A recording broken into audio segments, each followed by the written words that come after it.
بسم اللہ الرحمن الرحیم۔ حضرات، آج مختصر بخاری شریف کی کتاب الصلاۃ میں سے حدیث نمبر 268 کا ہم مطالعہ کریں گے، اور یہ ترتیب کے لحاظ سے بخاری شریف کی حدیث نمبر 420 ہے۔ اس حدیث میں ترجمۃ الباب جو امام بخاری رحمۃ اللہ علیہ نے باندھا ہے، حل یقال مسجد بنی فلان، کیا یہ بات کہی جا سکتی ہے کہ یہ مسجد بنی فلاں کی ہے؟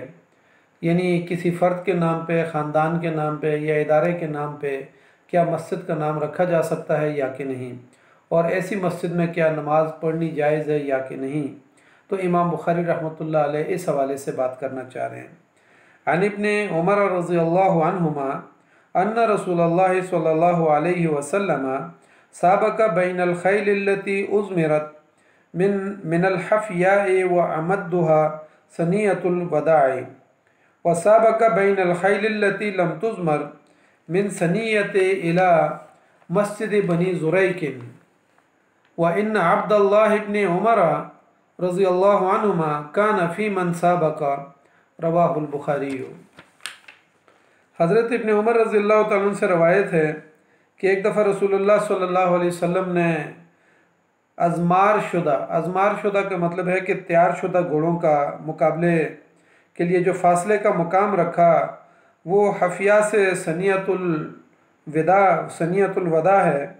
اور غیر تیار شدہ جو گھوڑے تھے جن کے بارے میں کہا کہ لم تزمر، تو کہا کہ ایسے جو گھوڑے تھے ان کا جو مقام، یعنی جس مقام سے جس مقام تک ان کا مقابلہ رکھا، وہ ثنیۃ الوداع سے مسجد بنی زریق تک تھا، یعنی یہ جگہ مقرر کی۔ اور عبداللہ ابن عمر رضی اللہ تعالیٰ عنہ یہ فرماتے ہیں کہ میں خود یعنی ان گھوڑوں کے مقابلے میں میں نے خود بھی اس میں حصہ لیا۔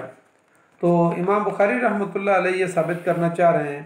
کہ اس طریقے سے اگر مسجد کا نام رکھا جائے تو اس میں کوئی حرج بھی نہیں ہے، یعنی چونکہ قرآن مجید میں یہ بات آتی ہے ان المساجد للہ، کہ مسجدیں جو ہیں وہ صرف اور صرف اللہ کی ہیں، تو امام بخاری رحمۃ اللہ علیہ یہ بتانا چاہتے ہیں کہ اگر کسی مسجد کی یا مساجد کی نسبت کسی فرد کی طرف یا خاندان کی طرف یا کسی ادارے کی طرف اگر کی جاتی ہے تو کیا یہ جائز ہے، یہ نسبت کی جا سکتی ہے یا کہ نہیں؟ اور اگر نسبت کی جاتی ہے تو کیا پھر اس طرح کی مسجدوں میں نماز پڑھنی جائز ہے یا کہ نہیں؟ تو امام بخاری رحمۃ اللہ علیہ کا موقف یہ ہے کہ اس طرح کی نسبت کی جا سکتی ہے اور اس میں نماز پڑھی جا سکتی ہے۔ امام ابن شیبہ نے بیان کیا ہے کہ حضرت امام ابراہیم نخعی کسی مسجد کی غیر اللہ کی طرف جو ہے اس کو منسوب کرنا، اس بات کو وہ ناپسند کرتے تھے کہ مسجد جو ہے چونکہ اللہ کا گھر ہے تو اس کی نسبت جو ہے کسی اور کی طرف کی جائے، تو وہ اس بات کو ناپسند کرتے تھے۔ اس لیے جو ہے نا امام بخاری رحمۃ اللہ علیہ اس عنوان سے اور اس حدیث سے یہ ثابت کرنے کی کوشش کر رہے ہیں، وہ سمجھتے ہیں کہ ایسا کرنے میں کوئی حرج نہیں ہے۔ پھر اس کے بعد جو ہے نا جمہور علماء، فقہاء اور محدثین کا بھی جو ہے نا اس بات کو جائز سمجھتے ہیں کہ کسی مسجد کی نسبت کسی فرد کی طرف یا ادارے کی طرف یا کسی تنظیم کی طرف جو ہے وہ کی جا سکتی ہے۔ دراصل یہ نسبت جو ہے یہ صرف تمیز کے لیے ہوتی ہے اور مسجد کی پہچان کے لیے ہوتی ہے، دراصل یہ ملکیت کے لیے نہیں ہوتی۔ ظاہر مسجد تو اللہ کا گھر ہے اور اللہ کی ملکیت ہوتی ہے اور وہ وقف ادارہ ہوتا ہے، تو اس کی ملکیت کے لیے جو ہے نا وہ نسبت نہیں ہوتی، البتہ وہ نسبت صرف جو ہے نا پہچان کے لیے ہوتی ہے کہ مسجد کی ایک مسجد کی دوسری مسجد سے پہچان کی جا سکے۔ جیسا کہ اس حدیث میں آیا کہ غیر ازمار شدہ جو گھوڑے تھے، یعنی غیر تیار شدہ جو گھوڑے تھے، ان کا جو مقام رکھا گیا وہ ثنیۃ الوداع سے مسجد بنی زریق تک تھا۔ تو مسجد بنی زریق میں یعنی ایک قبیلے کا نام آیا کہ فلاں قبیلے کی مسجد تک جو ہے وہ مقام متعین کیا گیا۔ اس میں ازمار شدہ گھوڑے اور غیر ازمار شدہ گھوڑے جو ہے نا ان کے درمیان مقابلہ ہوا، یعنی ازمار شدہ گھوڑوں کا الگ مقابلہ ہوا اور غیر ازمار شدہ جو گھوڑے تھے ان کا الگ مقابلہ ہوا۔ تو نبی صلی اللہ علیہ وسلم کے زمانے میں ظاہر میدان جہاد کے لیے گھوڑوں کو تیار کیا جاتا تھا، تو ازمار شدہ گھوڑوں کا مطلب یہ ہے، یعنی جن کو تیار شدہ گھوڑے کہتے ہیں، اس کا مطلب یہ ہے کہ 40 دن تک ان کو خوب جو ہے نا وہ کھلایا پلایا جاتا تھا اور ان کی روٹین کی غذا سے ہٹ کے جو ہے نا ان کو غذا دی جاتی تھی، اور اس کے نتیجے میں یہ جو ہے گھوڑے موٹے اور فربا ہو جاتے تھے، اور پھر 40 دن تک ایسے گھوڑوں کو جو ہے وہ بھوکا رکھا جاتا تھا، اور ان کے اوپر جو ہے نا خوب چربی جو ہے نا جو چڑھی ہوئی ہوتی تھی، تو پھر اس کے ذریعے سے وہ چربی جو ہے پگھلائی جاتی تھی اور ان کا پسینہ نکالا جاتا تھا اور ان کے اوپر جھول وغیرہ ڈالی جاتی تھی، تاکہ یہ گھوڑے جو ہے وہ ان کی پھر مقابلے کروائے جاتے تھے، ان کو میدانوں میں دوڑایا جاتا تھا، تاکہ ان گھوڑوں کی جو تیار شدہ گھوڑے ہیں ان کے آپس میں مقابلے کروائے جاتے تھے، اور دیکھا جاتا تھا کہ یہ گھوڑا کتنی تیزی سے دوڑتا ہے، اور پھر اس کی سانس کو جو ہے نا وہ دیکھتے تھے کہ اس کا سانس کتنی دیر میں پھولتا ہے اور پسینہ کتنے دیر میں نکلتا ہے۔ تو یہ ازمار شدہ گھوڑوں کا جو ہے نا وہ مقابلہ الگ کروایا جاتا تھا، اور غیر ازمار شدہ جو غیر تیار شدہ گھوڑے تھے، جو عام روٹین کا جو ہے نا چارہ کھا کے جو ہے گھوڑے پلتے تھے، ان کے مقابلے جو ہے نا الگ الگ ہوتے تھے۔ جو ازمار شدہ گھوڑے تھے ان کے فاصلے لمبے رکھے جاتے تھے جب ان کا آپس میں مقابلہ ہوتا تھا، اور اس کے مقابلے میں جو غیر ازمار شدہ گھوڑے ہوتے تھے ان کا فاصلہ جو ہے وہ نسبتاً کم رکھا جاتا تھا۔ تو اس طریقے سے یعنی یہ مقابلہ ہوتا تھا، اور اس حدیث میں یہ آیا کہ ازمار شدہ گھوڑوں کا جو مقابلہ تھا وہ حفیہ سے، یعنی مقام کا نام ہے حفیہ، حفیہ سے ثنیۃ الوداع تک جو ہے وہ مقام رکھا گیا، جبکہ غیر ازمار شدہ گھوڑے جو ہے ان کا مقابلہ جو ہوا اس میں ثنیۃ الوداع سے لے کر مسجد بنی زریق تک جو ہے ان کا مقام رکھا گیا۔ اور خود حضرت عبداللہ بن عمر رضی اللہ تعالیٰ عنہ فرماتے ہیں کہ ان مقابلوں کے اندر میں نے بھی حصہ لیا۔ اب یہاں پر 3 الفاظ آئے ہیں، مسجد بنی زریق اور حفیہ اور ثنیۃ الوداع۔ ان مقابلوں کو ظاہر ہے ثنیۃ الوداع جو ہے وہ یعنی جو غیر تیار شدہ جو گھوڑے تھے ان کو ثنیۃ الوداع سے مسجد زریق تک جو ہے نا دوڑایا گیا۔ تو اس میں جو ہے نا مسجد کی نسبت یہاں پہ امام بخاری رحمۃ اللہ علیہ اس حدیث سے یہ بات لانا چاہتے ہیں کہ یہاں پر اس مقام پر بھی مسجد کا نام جو ہے مسجد بنی زریق رکھا گیا، اور اس مقام تک جو ہے نا ظاہر وہ مسجد کا نام تھا، اور اس مقام تک جو ہے نا اس گھوڑوں کو جو ہے نا دوڑایا گیا۔ تو بنو زریق جو ہے یہ انصار مدینہ کا ایک مشہور قبیلہ تھا، خزرج۔ تو خزرج کے قبیلے کی ایک شاخ تھی، اور نبی صلی اللہ علیہ وسلم کے زمانے میں اس قبیلے کے جو ہے نا ظاہر مسجد نبی صلی اللہ علیہ وسلم سے ذرا یہ دور رہتے تھے، تو اس لیے اس قبیلے نے جو ہے نا اپنی مسجد بنا لی تھی، اور اس مسجد کا نام جو ہے وہ مسجد بنی زریق رکھا گیا تھا۔ اسی طریقے سے اس حدیث کے اندر جو ہے نا حفیہ اور ثنیۃ الوداع کے الفاظ بھی آتے ہیں۔ تو حفیہ جو ہے یہ ثنیۃ الوداع اور ان کے درمیان 5 سے 7 میل کا جو ہے وہ فاصلہ تھا، اور جبکہ ثنیۃ الوداع جو ہے ثنیہ کا مطلب ہوتا ہے گھاٹی اور وداع کا مطلب ہے رخصت کرنا۔ تو جو لوگ مدینہ منورہ سے مکہ کی طرف آتے تھے تو ان کو اس گھاٹی سے جو ہے نا لوگ رخصت کرنے کے لیے یہاں تک آتے تھے، اور یہاں سے جو ہے نا پھر لوگ مدینہ منورہ واپس چلے جاتے تھے، اور ان کو رخصت کر کے جو لوگ مکہ کی طرف آتے تھے۔ اسی طریقے سے جب نبی صلی اللہ علیہ وسلم ہجرت کر کے مدینہ منورہ پہنچے، مکہ مکرمہ سے مدینہ منورہ پہنچے، تو اسی گھاٹی کے پاس ثنیۃ الوداع کے پاس جو ہے بچیوں نے جو ہے نا وہ اشعار پڑھے دف بجا کے، اور پھر یعنی ثنیۃ الوداع پر، اس ثنیۃ الوداع پہ محدثین نے کافی کلام کیا ہے، اور وہ یہ کہتے ہیں کہ یہ مدینہ سے مکہ کی جانب بھی تھی، اور مدینہ منورہ سے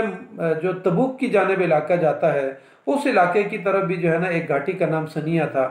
ثنیۃ الوداع تھا۔ تو جو لوگ تبوک کی طرف جاتے تھے تو ان کو اس سائڈ سے جا کے لوگ رخصت کرتے تھے۔ تو محدثین نے اس پہ لکھا ہے کہ یہ دونوں مرتبہ جو ہے نا یہ مواقع پہ بچیوں نے جو ہے نا دف جو ہے نا بجائے تھے، کہ ایک مرتبہ جب نبی صلی اللہ علیہ وسلم ہجرت کر کے مدینہ منورہ پہنچے تو ثنیۃ الوداع جو مکہ کی سائڈ پر آتا ہے، تو اس سائڈ پہ جو ہے نا بچیوں نے دف بجا کے جو ہے نا ان کا استقبال کیا تھا۔ اور دوسری مرتبہ جب نبی صلی اللہ علیہ وسلم تبوک کی طرف گئے ہوئے تھے، تو غزوہ تبوک سے جب واپس آ رہے تھے تو اس موقع پہ مدینہ منورہ سے تبوک کی جانب جو ثنیہ ہے وہاں پر بچیوں نے پہنچ کے جو ہے نا ان کا استقبال کیا، اور صحابہ اکرام نے بھی استقبال کیا، اور وہاں پر بھی دف بجایا گیا۔ تو محدثین نے لکھا ہے کہ یہ مکہ سے تبوک کی جانب، مدینہ منورہ سے مکہ کی جانب اور مدینہ منورہ سے تبوک کی جانب دونوں طرف یہ پہاڑی موجود ہے جس کو ثنیہ کہا جاتا ہے۔ اب یہاں پہ اس حدیث سے جو ہے نا کھیلوں کے مقابلے اور انعامات کی بات بھی آتی ہے کہ نبی صلی اللہ علیہ وسلم کے زمانے میں گھوڑوں کا مقابلہ، جیسے یہاں اس حدیث کے اندر آیا کہ ازمار شدہ گھوڑے اور غیر ازمار شدہ گھوڑوں کا جو ہے نا مقابلہ ہوا، اسی طریقے سے نبی صلی اللہ علیہ وسلم کے زمانے میں انسانوں کی یعنی صحابہ اکرام کے آپس میں دوڑ کے مقابلے، اسی طرح کشتی کے مقابلے، تیر اندازی کے مقابلے، یہ مقابلے جو ہے نا اس دور کے اندر بھی، یا تیراکی کے مقابلے، یہ مقابلے اس دور کے اندر بھی ہوئے۔ اس سے یہ بات ثابت ہوتی ہے، اور بلکہ ایک موقع پہ جب کھیل تماشا صرف ہو رہا تھا تو یعنی نبی صلی اللہ علیہ وسلم نے خود پردہ کر کے حضرت عائشہ رضی اللہ تعالیٰ عنہ کو جو ہے نا وہ کھیل دکھایا بھی۔ تو اس سے جو ہے نا یہ دلیل ملتی ہے کہ آج کل کے زمانے میں اگر کھیلوں کے مقابلے ہوں، چاہے وہ کرکٹ ہے، ہاکی ہے، کبڈی ہے، فٹ بال ہے، یا اسی طریقے سے گھوڑوں کی دوڑ ہے، یا آج کل کے علاقے میں جیسے ہمارے علاقوں میں مختلف قسم کی جو ہے نا بیلوں کی دوڑیں ہوتی ہیں اور مختلف جو ہے نا مقابلے ہوتے ہیں، تو اس سے یہ بات، یا پھر تیراکی اور گھوڑ دوڑ کی جو ہے نا مقابلے ہیں، تو کہا کہ یہ مقابلے جو ہیں نبی صلی اللہ علیہ وسلم کی اس حدیث سے ثابت ہوتے ہیں، تو یہ جائز ہیں اور یہ ہونے چاہیے۔ البتہ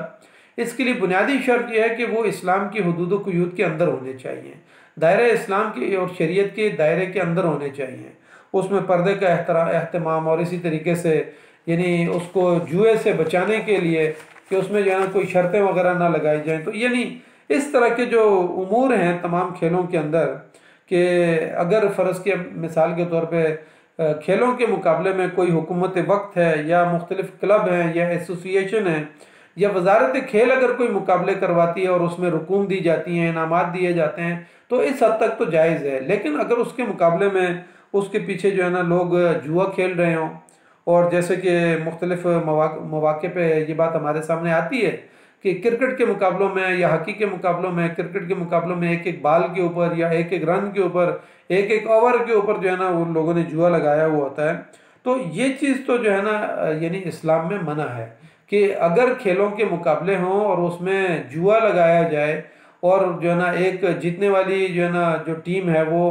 ہارنے والی ٹیم سے پیسے لے رہی ہو، تو یہ تو جوا بن جاتا ہے۔ لیکن اگر گورنمنٹ دے رہی ہے، ایسوسییشن دے رہی ہے، کلب دے رہا ہے، یا کوئی اور فرد دے رہا ہے، تو یہ انعامات دیے جا سکتے ہیں، اس میں کوئی حرج نہیں ہے۔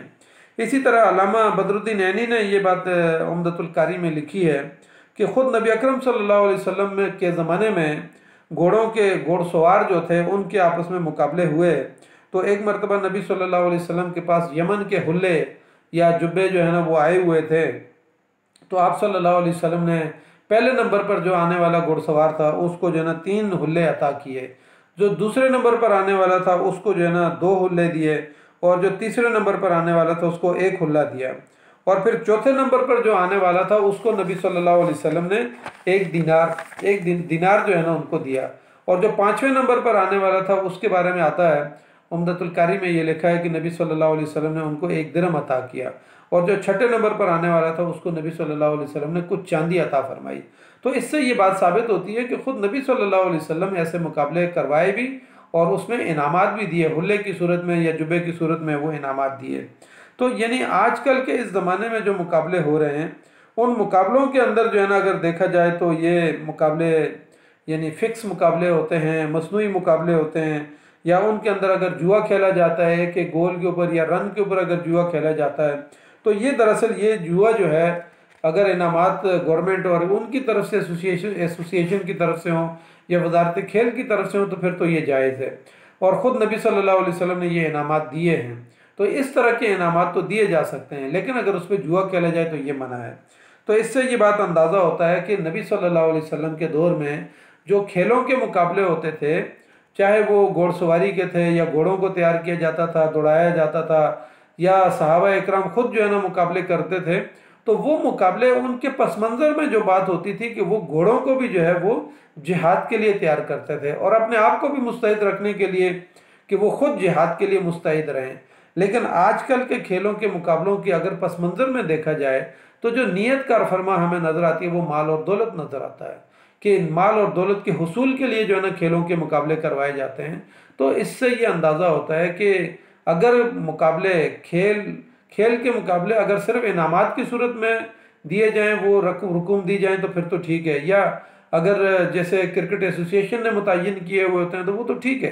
لیکن اس کے اوپر جوا نہیں کھیلنا چاہیے، اور اس کے پیچھے صرف پیسے کا جو ہے نا یعنی مطمع نظر نہیں ہونا چاہیے، بلکہ اس میں جو ہے نا فزیکل جو انسان کی ٹریننگ ہے یا ورزش ہے اس کو بھی پیش نظر رکھنا چاہیے، اور اپنے آپ کو جہاد کے لیے اور اللہ کے دین کی اقامت کے لیے یعنی مستحد رکھنے کے لیے جو ہے نا یہ کام کرنا چاہیے کہ یہ کھیل ہے یا جو بھی جو یعنی کھیلا جائے یا ورزش کی جائے تو اس میں نیت یہ کار فرما ہونی چاہیے کہ ٹھیک ہے اس سے پیسہ تو انسان کو مل ہی جاتا ہے،